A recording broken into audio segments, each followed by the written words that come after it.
Okay, this is section 6.6, and the topic is area between curves.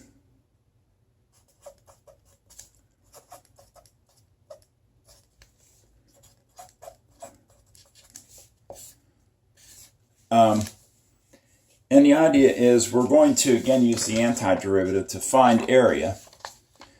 But in this situation, what we will find is that, say we're on the coordinate plane, and say we have one curve, and I'm going to call it f of x, and then say we have a second curve, which I'll call g of x. Then if we are summing up rectangles that are vertical and perpendicular to the x-axis, then what will happen is that the area will be from A to B, will be the integral from A to B, whatever those values are, of the upper curve minus the lower curve.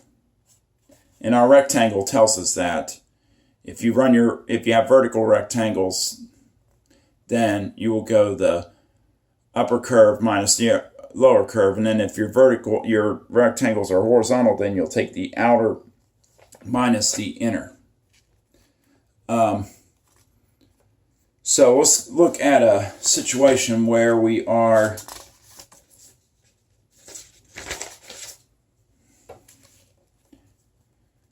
I'm going to look at what we're going to do is find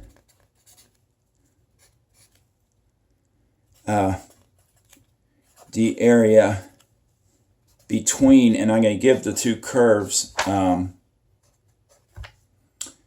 of x, I'll say is x, and g of x will be x squared.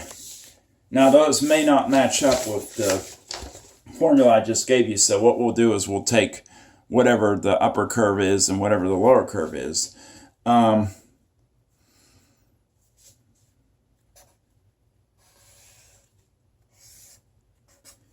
If we sketch the curves, let's find what I'm going to do is find the intercepts first. So I'm going to set them equal. So I'll set x squared equal to x.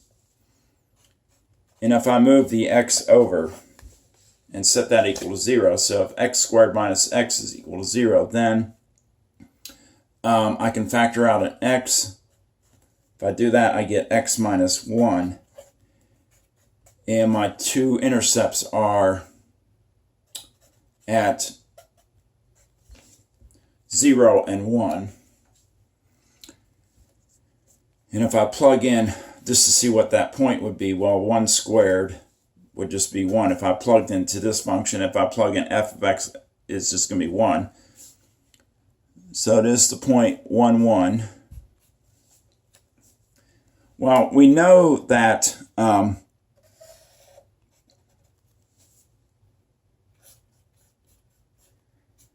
f of x equals x is just a linear straight line that passes through the origin and the point 0, 0.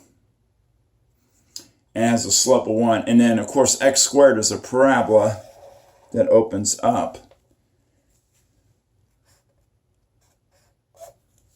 So there would be our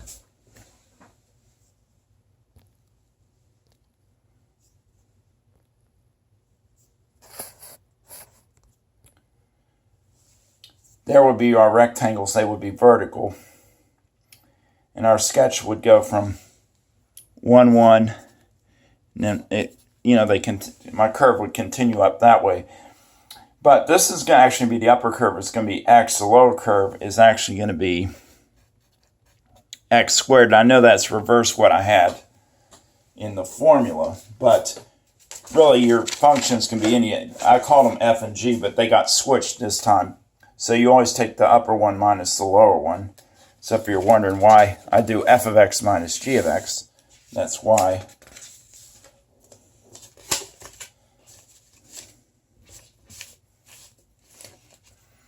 Okay,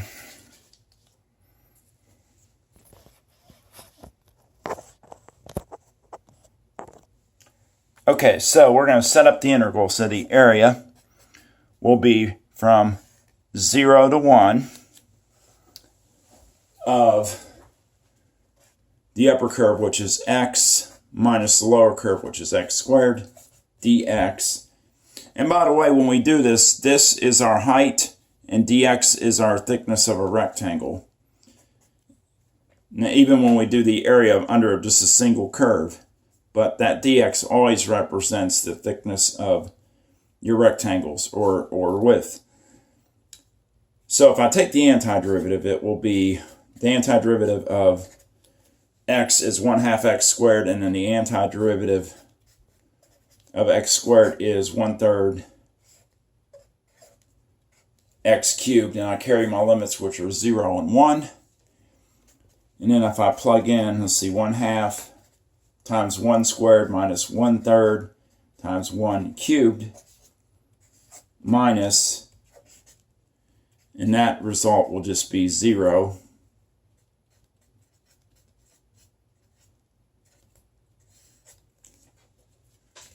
So that's just 0. This will be 1/2, because 1/2 times 1 minus 1/3, and of course minus 0. And that will come out to 1/6.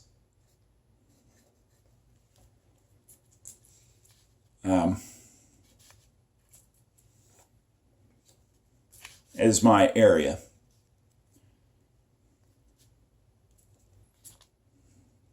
I'll write that up here because it's a little hard to see. 1/6. But the result of 1/2 minus 1/3. Okay.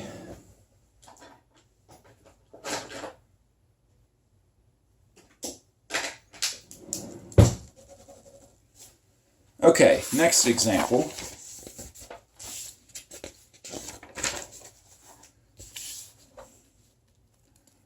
We're going to find the area between, and I'm going to name both equations y, and often our book will do that as well. So I'm going to do x squared and then y equals x cubed. So we won't have the f and g.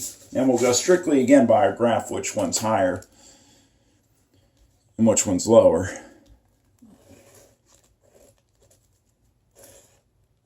So if we make a sketch, and again, I'm going to set x cubed equal to x squared to see if we have any intercepts. And if we get both x terms on the same side, looks like we can factor out x squared from both terms, which gives me x squared times x minus 1. And then if we set x squared equals 0, we get an intercept at 0. And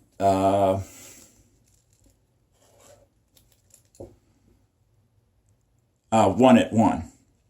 So we actually get the same intercepts again, 0, 0, and 1, 1.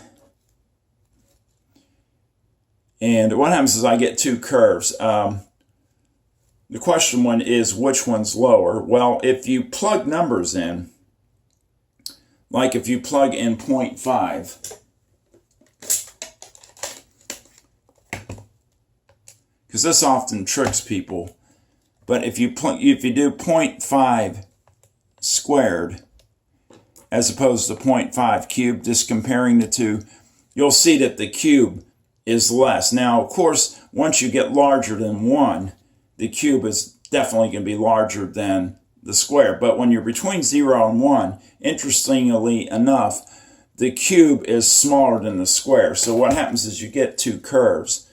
You get the parabola, which opens up, and then you get the cube root, which sort of looks like this, and will be larger, and then it kind of cuts this way, and then your x, squared continues that way. But you have this little region here between what would be y is x squared and y is x cubed. But the x cubed is actually a little bit smaller. When you're in between 0 and 1, once you get larger than 1, obviously the x cubed term will always be larger. 2 cubed is larger than 2 squared, for example. But in between 0 and 1, that's not the case. So, if we do the area from 0 to 1 again,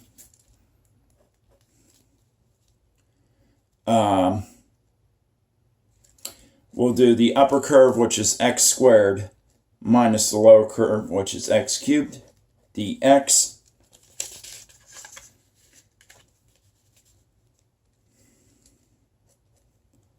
I will then do the antiderivative, which will be 1/3 x cubed minus 1/4. Remember, the antiderivative of x cubed would be 1/4 x cubed. Remember, we add 1 to the exponent, divide into 1 in this case.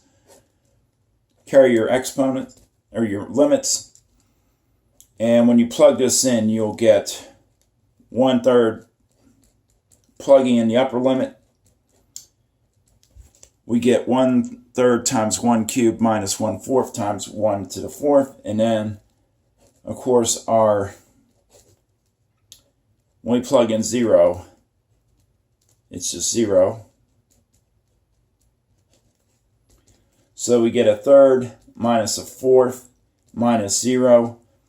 Which 1/3 minus 1/12, if you get a common denominator of 12, it's 4 over 12 minus 3 over 12. So our area is just 1/12 is the total area when we do the area between x squared and x cubed.